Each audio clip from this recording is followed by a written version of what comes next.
70 साल पहले कोलोराडो के एक छोटे से फार्म पर एक कपल काम कर रहे थे। काम था चिकन सेलिंग का, जिसके लिए पहले मुर्गों का सिर अलग किया जाता और फिर उन्हें साफ करके मार्केट में बेचने के लिए तैयार किया जाता। रोज की तरह आज भी ये प्रोसेस चल ही रही थी और 40-50 मुर्गे तैयार किए जा चुके थे।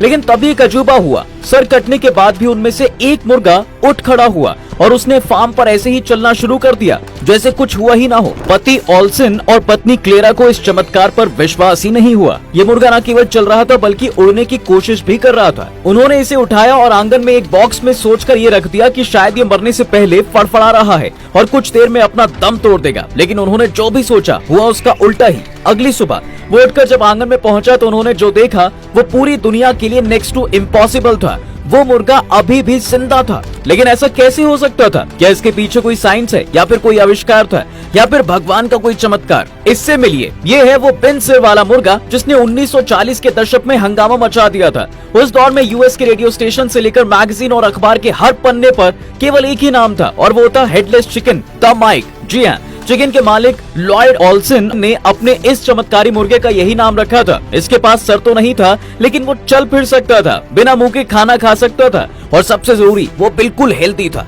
ऑस्लिन ने जब अपने इस मुर्गे को अगली सुबह भी जिंदा देखा तब वो समझ गया कि इसके किस्मत में कुछ और ही लिखा है। अब उसने मन बना लिया कि वो माइक को पालेगा, इसलिए उसने अपने चिकन को उठाया और पूरे जोश में मार्केट की तरफ चल दिया। उसे यकीन हो चला था कि यही मुर्गा अब उसके लिए सोने का अंडा देने वाली मुर्गी बन जाएगा। और इसलिए एक बार जब उसने मार्केट में कदम रखा तब उसने लोगों से शर्त लगाई कि उसके पास बिना सिर वाली एक ऐसी मैजिकल मुर्गी है जो किसी मिरेकल से कम नहीं। भोले भोले गाँव के लोग भी उस पर विश्वास करने लगे और जब ऑस्लिन ने सच में बिना सिर के इस करिश्मे को लोगों के सामने रखा तो उनके लिए ये मिरेकल माइक दूसरी दुनिया से आया अजूबा बन गया। देखते देखते मिरेकल माइक की कहानी पूरे कोलोराडो में फैल गई। किसी के लिए हेडलेस चिकन गॉड जीसस का चमत्कार बन गया तो साइंस को मानने वाले लोगों को ये एक फेक कारनामा लगा। कोई माइक के सपोर्ट में था तो कोई उसके अगेंस्ट हो गया। सोसाइटी में इस एक चिकन को लेकर लोगों के थॉट्स हर दिन बदलने लगे। लेकिन एक चीज जो कॉमन रही वो ये थी कि माइक के चर्चे हर किसी की जुबान पर थे। वो कैसे चलता है, कैसे खाना खाता है और अभी तक कैसे जिंदा है,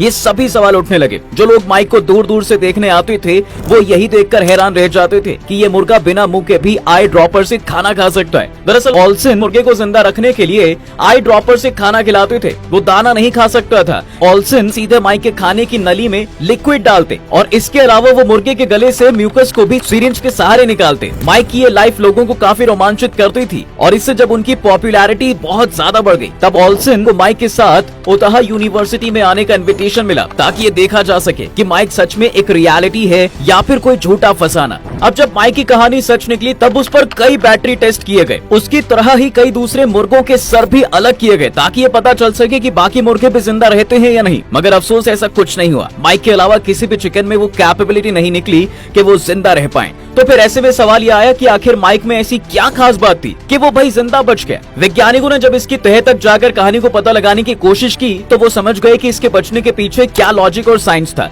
दरअसल होता यह है कि जब किसी मुर्गे को सर को धड़ से अलग किया जाता है तो दिमाग शरीर के बाकी हिस्सों से डिस्कनेक्ट हो जाता है। ब्रेन के ना होने से बॉडी पार्ट्स को सिग्नल मिलना भी बंद हो जाते हैं और नर्वस सिस्टम ठप पड़ जाता है। ऐसे केस में मुर्गी की मौत या तो ब्लीडिंग से होती है या फिर ब्रेन के सिग्नल्स रुक जाने की वजह से। लेकिन माइक के केस में जो हुआ वो बहुत ही अलग था। दरअसल जब ऑल्सन माइक के सिर को अलग कर रहे थे तो वो बचने की कोशिश में फड़फड़ाने लगा और इसकी वजह से उसका सर तो अलग हो गया लेकिन सर के पीछे का कुछ हिस्सा बचा रह गया। यानी उसकी आंख, मुंह, कान और दिमाग तो चला गया लेकिन दिमाग की नसें बची रह गई। इसके अलावा उसके एक कान और गले की नस को भी कोई चोट नहीं आई। ऐसे में उसके शरीर को बिना दिमाग के सिग्नल मिलता रहा। इसके अलावा उसकी मौत एक्सट्रीम ब्लीडिंग से भी हो सकती थी लेकिन यहाँ भी उसकी किस्मत ने उसका साथ दिया और शरीर में कटे हुए हिस्से में ब्लड क्लॉटिंग को जन्म दे दिया। इससे उसके शरीर से खून बहना ही बंद हो गया। दिल सेफली धड़क रहा है और सांसें चलती रही। बिना सिर वाले इस मुर्गे की मिस्ट्री साइंस ने तो सॉल्व कर दी लेकिन साइंस को मानने के बजाय लोग हमेशा इसे चमत्कार की तरह ही देखने में इंटरेस्टेड रहे हैं। इसी का नतीजा ये निकला कि साइंस की इस थ्योरी के बाद भी मिरेकल माइक का चार्म फीका नहीं पड़ा। लोग अब भी उस मुर्गे को देखना चाहते थे और इसका फायदा ऑस्लिन को मिलता रहा। उसने माइक की झलक दिखाने के लिए पब्लिक से 25 सेंट एंट्री फीस लेना शुरू कर दिया। कभी वो स्लाइड शो सर्किट में माइक की परफॉर्मेंस रखता तो कभी शहर के अलग अलग कार्यक्रम में वो इस मुर्गे के साथ शिरकत करता।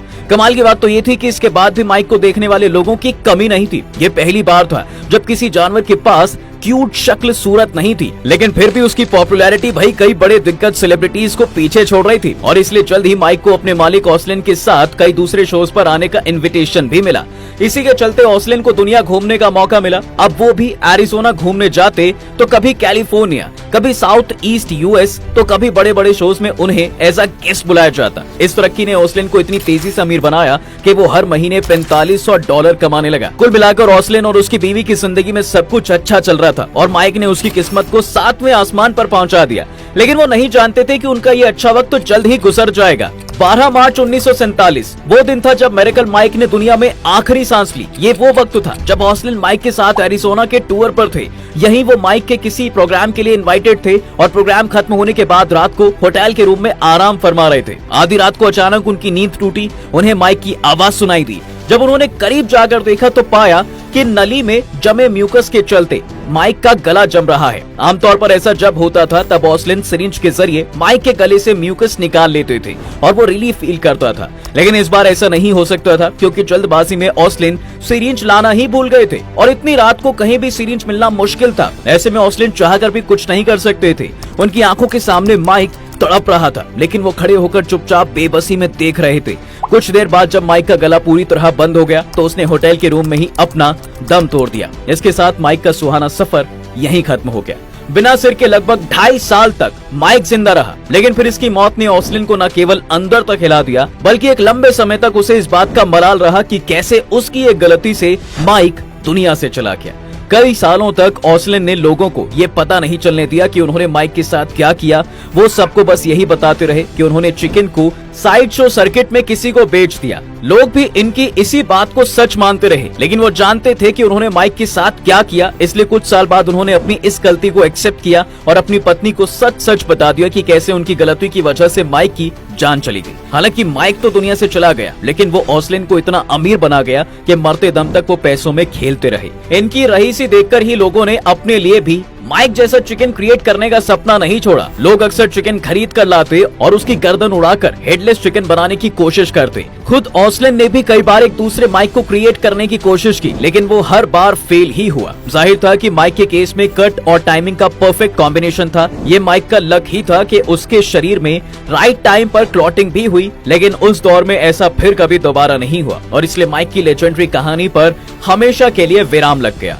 अब माइक तो दुनिया में नहीं है, पर खास बात यह है कि कोलोराडो के लोग आज भी उसकी कहानी को याद रखते हैं। तभी तो फ्रूटा में हेडलेस चिकन का पुतला लगाया गया है। यहाँ के लोग इस अनोखे चिकन को याद रखने के लिए हर साल हेडलेस चिकन फेस्टिवल भी मनाते हैं। वैसे इसकी शुरुआत सबसे पहले साल 1999 में की गई थी। उस समय लोग यहाँ मुर्गे के मास्क को पहनकर आते थे और कार शो, फैमिली गेम्स और ईटिंग कॉन्टेस्ट से लेकर कई तरह के गेम्स भी खेलते थे। आज भी ये फेस्टिवल इसी तरह से चला आ रहा है। हर साल जून के महीने में इस फेस्टिवल को मनाया जाता है और इसका मकसद लेजेंडरी चिकन को याद रखना ही है, जिसने दुनिया भर में फ्रूटा को पॉपुलर कर दिया। अब माइक की ये कहानी आपको कितनी पसंद आई और क्या आप आगे भी ऐसी लेजेंडरी कहानी सुनना चाहेंगे? हमें हमारे कमेंट सेक्शन में जरूर बताइएगा और इस वीडियो को लाइक और शेयर जरूर करिएगा।